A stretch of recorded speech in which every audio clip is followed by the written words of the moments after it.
आज बच्चों हम स्टार्ट करते हैं इलेक्ट्रिसिटी चैप्टर यानी कि विद्युत। और विद्युत में कुछ महत्वपूर्ण सूत्र हैं, तो पहले सूत्रों के बारे में हम चर्चा कर लेते हैं। देखो बच्चों, प्रतीक और मात्रक इस प्रकार से धारा है, धारा को हम आई से लिखते हैं और इसका मात्रक होता है एम्पियर।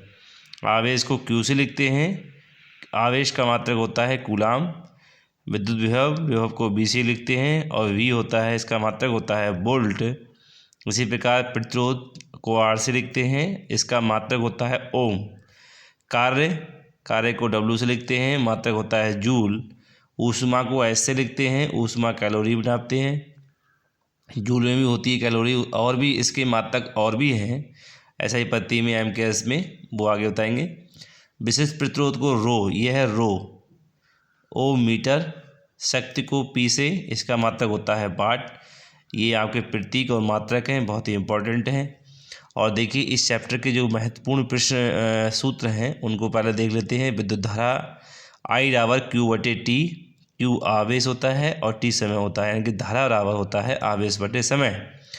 इसी प्रकार से क्यू का मान निकालेंगे तो हो जाएगा आई गुणे टी, यानी क्यू बराबर आई टी। जब हम इलेक्ट्रॉन संख्या निकालते हैं तब आवेश हो जाता है क्यू बराबर एन ई। ई इलेक्ट्रॉन, एन इलेक्ट्रॉनों की संख्या है और ये है ई होता है इलेक्ट्रॉन पर आवेश। अगर यहाँ से हम एन का मान निकालेंगे तो क्यू बटा ई आ जाएगा। एन का मान निकालेंगे तो आएगा क्यू बटा ई। और देखिए क्यू की वैल्यू हमने ऊपर अभी की है आई गुणे टी, तो आई गुणे टी अपॉन ई हो जाएगा। ये फार्मूला होता है, ये आवेश निकालने का हो गया आई गुणे टी, ये धारा का हो गया आई क्यू बटे टी। ये हो गई इलेक्ट्रॉनों की संख्या क्यू बटा ई। अगर तुम्हारे पास आई यानी कि धारा और समय गिवन हो तब इलेक्ट्रॉनों की संख्या निकालेंगे आई गुणे टी बटा ई, जबकि ई इलेक्ट्रॉन का आवेश होता है 1.6 × 10⁻⁹ कूलाम। विभव वी बराबर डब्ल्यू बटा क्यू। डब्ल्यू यानी कि जूल कार्य है, ये आवेश है। ओम का नियम क्या कहता है, वी बराबर आई आर। आई की वैल्यू निकालेंगे तो हो जाएगा आई इक्वल्स टू वी बटे आर। ये सब फार्मूले हैं। समांतर क्रम में अगर हम किसी प्रतिरोधों को जोड़ते हैं 2, 3, 4 इससे ज़्यादा भी जोड़ सकते हैं, तो 1/r equals to 1/r1 plus 1/r2 plus 1/r3। इसी प्रकार से श्रेणी क्रम में प्रतिरोधों को जोड़ना होता है तब फार्मूला होता है प्रतिरोध निकालने का R बराबर R1 plus R2 plus R3। इसी प्रकार से ऊष्मा निकालते हैं, ऊष्मा को S से लिखते हैं। ऊष्मा और कार्य इनका मात्रक एक ही होता है, यानी कि जूल होता है। तो देखिए अब इनको ऊष्मा के पदों में देख लेते हैं। W बराबर V इंटू आई इंटू टी। ऊष्मा पूछेगा तो हम H लगा देंगे। ऊष्मा और कार्य का मात्रक क्या है, जूल है। अगर हम इसको ऊष्मा को हम कैलोरी में चेंज करेंगे, जूल को कैलोरी में चेंज करेंगे तो 4.2 से भाग कर देंगे तब बन जाएगा कैलोरी ये। अब देखिए अगला फार्मूला है H बराबर आई स्क्वायर आर टी। ऊष्मा है इसलिए जूल आ गया। अब देखिए यहाँ पर H बराबर आई स्क्वायर आर टी बटे 4.2 से भाग कर देंगे तो ये बन जाएगा हमारा कैलोरी में। बहुत ही इंपॉर्टेंट फार्मूले हैं ये। विद्युत शक्ति, शक्ति या सामर्थ्य को हम पी से लिखते हैं। पी होता है डब्ल्यू बटा टी। इसका मात्रक होता है, शक्ति का मात्रक वाट होता है या जूल प्रति सेकेंड। इस प्रकार से पी बराबर वी आई और पी बराबर वी स्क्वायर बटे आर, ये सभी शक्ति के मात्रक हैं। ये सभी ऊष्मा के मात्रक हैं। ऊष्मा कहें या इन्हें कार्य कहें। ये अपना प्रतिरोध हो गया, समांतर क्रम, श्रेणी क्रम। अब देखिए ये नोट में है, इंपॉर्टेंट चीज़ें हैं। 1 किलोवाट को हम वाट में चेंज करेंगे तो 1000 वाट होता है। एक अशक्ति यानी कि HP हॉर्स पावर 746 वाट होते हैं। और 1 किलोवाट घंटा को हमारे होते हैं जूल। 1 किलोवाट घंटा में कितने जूल होते हैं, 3.6 × 10⁻⁶। ये बहुत पूछा जाता है ऑब्जेक्टिव क्वेश्चंस में, और इसका निगमन भी है जो हम आगे बताएंगे आपको। अब देखिए एक अगला फार्मूला है हमारा यूनिटों की संख्या। तो यूनिटों की संख्या हम लोग पढ़ लेते हैं। यूनिटों की संख्या निकालेंगे जिस प्रकार से हमारे घरों में बल्ब है, रेफ्रिजरेटर है, कितने घंटे हमने यूज किया, कितने दिन किया, उनकी संख्या निकाल लेंगे, उसे यूनिटों की संख्या बोलते हैं। वाट इंटू घंटा इंटू दिन बटे 1000। अब देखिए पहला प्रश्न चलते हैं। पहले प्रश्न को चलते हैं। ये 20 ओम, ये ओम का साइन है, ऐसा कहीं भी लिख के आता है तो इसका मतलब ये ओम लिखा हुआ है, यानी कि प्रतिरोध का मात्रक ओम होता है। 20 ओम प्रतिरोध की कोई विद्युत इस्त्री यानी कि प्रेस, विद्युत इस्त्री को प्रेस कहते हैं, 5 एम्पियर विद्युत धारा लेती है 30 सेकंड में उत्पन्न ऊष्मा की गणना करें। तो देखिए प्रतिरोध है, प्रतिरोध को हम R से लिखते हैं, 20 ओम हो गया। 5 ए फॉर एम्पियर यानी कि धारा है, ये धारा का मात्रा का बराबर 5 एम्पियर।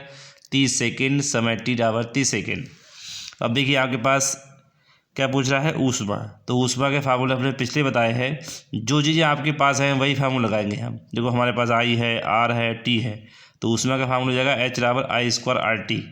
आई की वैल्यू 5 है, 5 का स्क्वायर, आर टी यानी कि आर 20 है, टी का मान कितना है 30 है, तो ये 5 का स्क्वायर 25 होता है, और 3 दूनी 6 यानी कि 20 3 60, 600 हो गए, और 600 गुणा 25 करेंगे, 25 छक्का 150 यानी कि 1500 जूल। अब हमें अगर इसको हम ऊष्मा को कैलोरी में चेंज करना है तो 4.2 से भाग कर देंगे। अगर नहीं पूछा है तो हम ही आंसर लिख देंगे अपना। अब देखिए सभी प्रश्न बोर्ड में पूछे गए हैं। अब देखिए कूलाम आवेश में इलेक्ट्रॉनों की संख्या कितनी होगी। अब एक कूलाम पहले पता होना चाहिए, कूलाम को हम क्यू से लिखते हैं, यह आवेश होता है। तो एक कूलाम क्यू का मान दे रखा है। इलेक्ट्रॉनों की संख्या यानी कि एन पूछा है इन्होंने। ई हमें पता होता है कि इलेक्ट्रॉन में कितना आवेश होता है, ये लिखा है हमारा। एन निकालेंगे, हमने पहले ही फार्मूला लगाया है कि एन बराबर क्या होता है क्यू बटा ई, क्योंकि यहाँ आई धारा नहीं दे रखी है इसलिए हम आई गुणे टी नहीं लगा सकते हैं। देखो क्यू का मान कितना है 10 है, क्यू का मान 1 है, ई का मान 1.6। देखो 1.6 को पॉइंट हम रिप्लेस करेंगे तो यहाँ आ जाएगा 0, और ये 10 की घात -19 है, इसको ऊपर ले जाएंगे तो ये प्लस की बन जाएगी, और 16 से 10 को भाग करेंगे तो ये देखो 19 घात है, एक घात हम कम कर लेंगे इधर तो हो जाएगी 100, और यहाँ बचेंगे आपके 18। तो 16 से हमने 100 को भाग करेंगे तो आएगा 6.25 की घात 18। इलेक्ट्रॉनों की संख्या की कोई भी मात्रक नहीं होता है, इसलिए इसका मात्रक नहीं होगा। अगला प्रश्न चलते हैं इसी क्रम में। किसी विद्युत चालक में 4 × 10⁻19 इलेक्ट्रॉन प्रति सेकेंड, तो ये इलेक्ट्रॉनों की संख्या हो गई एन, तो एन हमने लिख दिया 4 × 10⁻19 प्रति सेकेंड, मतलब 1 सेकेंड, तो समय टी बराबर 1 सेकेंड। चालक में बहने वाली विद्युत धारा की गणना करिए, तो आई हम निकाल लेंगे, तो और ई का मान हमें पता ही होता है, ये याद भी रखें, अगर क्वेश्चन में नहीं दिया है तो ये याद रखें। आई का मान क्यू बटा टी होता है, और क्यू का मान क्या होता है एन ई, तो आई बराबर क्या हो जाएगा एन ई बटे टी। सभी मान लगा दिया। देखो ये एन का मान है 4 × 4=19, ये आपका 1.6 इसके बाद -19, तो देखो ये +19 है, ये -19 है, ये कट जाएंगे, पावर जोड़ेंगे तो 16 चौका 64 यानी कि 6.4 एम्पियर धारा बहेगी। अगला प्रश्न पढ़ते हैं इसी क्रम में। अगला प्रश्न है हमारा तीसरा। यदि किसी 40 वाट के बल्ब में को, देखिए वाट है इसका मतलब शक्ति होगी यानी कि पी कितना है आपका 40 वाट, 220 वोल्ट के। अब वोल्ट को किसका मात्रक होता है, विभवांतर का, तो वी हो जाएगा 220 वोल्ट। जोड़ी जाए तो उसमें कितनी धारा बहेगी, यानी कि आई, धारा को आई से लिखते हैं, आई हमें निकालना है। अब आपको ये ध्यान रखना है जो पहले हमने सूत्र लिखवाए हैं उसमें पी और वी कहाँ दे रखा है। तो एक सूत्र पढ़ाया था हमने पी और वी आई निकालेंगे यहाँ से तो हो जाएगा पी बटा वी। अब देखो पी का मान कितना है 40 है, 220 है, 0 0 कट गया, 2 से काटेंगे 2 दूनी 4, 2 एकम 2 11 यानी कि 2/11, 11 के इसको भाग दोगे तो आएगा 0.18 एम्पियर। धारा का मात्रक एम्पियर होता है, ये आंसर हो गया आपका। अगला देखिए 2 ओम, 3 ओम, 5 ओम के प्रतिरोधों को श्रेणी क्रम में, ये श्रेणी क्रम लिखा है, श्रेणी क्रम में जोड़ा गया है। यदि संयोग के दोनों सिरे पर 30 वोल्ट का विभवांतर लगा हो तो प्रत्येक प्रतिरोध के सिरों के बीच विभवांतर ज्ञात करें। तो पहले देखिए जितने प्रतिरोध हैं R1 R2 R3 यानी कि R1 2 ओम, R2 3 ओम, R3 5 ओम, इन सभी के बीच में जो प्रतिरोध है वो कितना है 30 वोल्ट का है, यानी कि V का मान 30 है। अब देखिए हमें निकालना क्या है, इनका कुल प्रतिरोध कितना होगा, यानी कि तुल्य प्रतिरोध, सभी को जोड़ देंगे। क्यों, क्योंकि श्रेणी क्रम में है, श्रेणी क्रम का फार्मूला होता है R बराबर R1 + R2 + R3। दोनों सभी प्रतिरोधों को हम जोड़ देंगे तो 2 + 3 + 5 यानी कि ये हो गया 10 ओम, ये हमारा आ गया कुल प्रतिरोध। अब हमें धारा निकालनी है, धारा आई का सूत्र होता है यार V/R, तो V कितना है हमारे पास 30 वोल्ट है, R कितना आया 10 आया है, 0 0 कट गया तो यह कि 30 एम्पियर धारा आ गई। लेकिन उसने कहा है कि हमें अलग अलग चाहिए प्रत्येक प्रतिरोध का।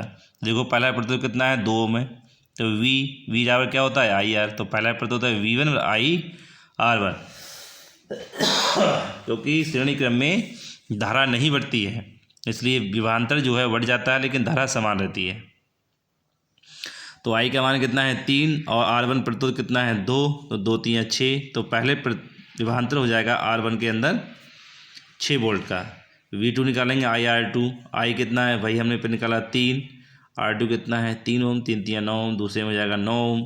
V3 आई फार्मूला लगा दिया, R3 कितना है 5, 5 3 15 वोल्ट। तो इनके अलग अलग प्रतिरोधों के सिरों के विभवांतर हो जाएगा 6 ओम, 9 ओम और 15 ओम, ये आंसर। ऐसे प्रश्न बहुत बोर्ड में पूछे जाते हैं जहां इस प्रकार से लिखा होता है 220 V और 100 W लिखा होता है। V का मतलब होता है विभवांतर यानी कि वोल्ट, विभवांतर का मात्रक वोल्ट होता है, यानी कि V की वैल्यू है 220 वोल्ट, V 220 वोल्ट। W यानी कि शक्ति का मात्रक, W मतलब वाट, P बराबर 100 वाट। तंतु का प्रतिरोध तब बहने वाली धारा यानी कि I निकालना है और R निकालना है प्रतिरोध को। तो देखिए R बराबर होता है V²/P, तो V की वैल्यू कितनी है 220 × 220, तो देखो 1 0 से 1 0 कट गया, 1 0 से 1 0 कट गया, 22 22 में होते हैं 484, तो ये तो एक आंसर ये हो गया प्रतिरोध का। बहने वाली धारा पूछिए, धारा ओम के नियम से क्या होता है I बराबर V/R, तो V का मान कितना है 220, R हमने अभी निकाला है 484, तो ये काट देंगे, देखो 22 से कम 22 0 आ गया, 22 दूनी 44, 22 दूनी 44, 10/22, 22 से भाग करेंगे 10 के लिए तो आएगा 0.45 एम्पियर, यानी कि प्रतिरोध हमने ये निकाला और एम्पियर ये निकाला। सही बच्चे तैयारी करते रहें, स्वस्थ रहें, मस्त रहें और पढ़ते रहें।